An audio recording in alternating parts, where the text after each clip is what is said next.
आशिक का भी डर लगता है। मैं उनका एक डॉक्टर के तौर पे, क्योंकि डॉक्टर अगर मरीज के जख्म से नफरत करेगा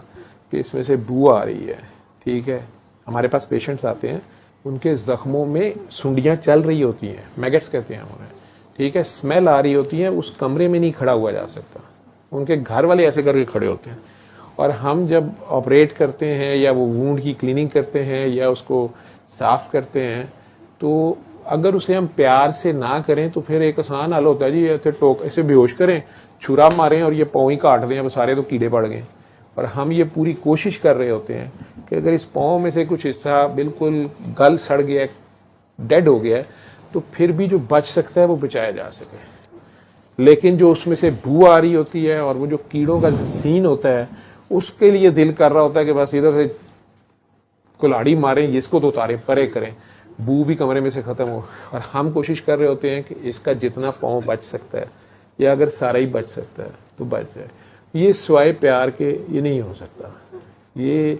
प्यार कह लो या एम्पैथी कह लो या उसके दर्द का एहसास किए बगैर, अभी हमारे पास कल परसों खातून आई हुई थी नारोवाल से, उन्होंने कहीं सजेरियन किया, उसका वूंड खराब हो गया, यंग लड़की, पहला बच्चा,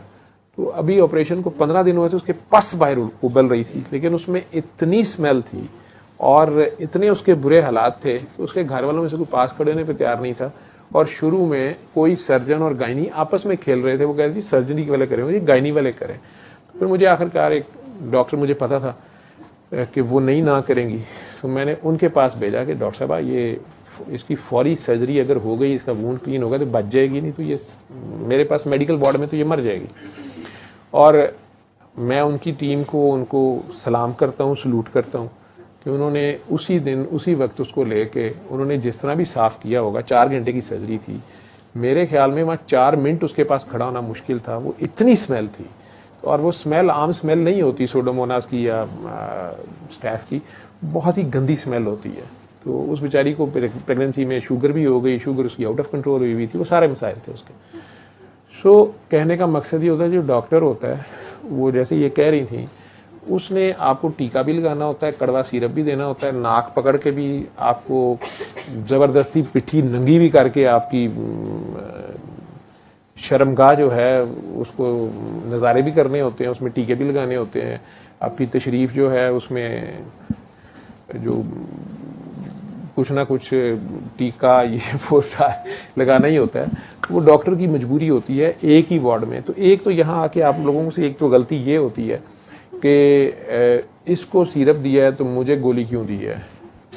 इसको एक्सपोज क्यों किया और मेरे ऊपर कंबल क्यों दे दिया, ठीक है। वो डॉक्टर को पता होता है कि उसने किसको दवाई देनी है, किसको तसल्ली देनी है, किसका ऑपरेशन ही होगा, किसको जवाब ही दे देना है, ठीक है। तो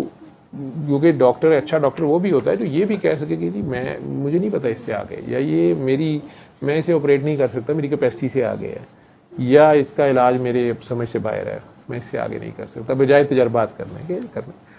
मैं इतना ही कर रहा होता हूँ।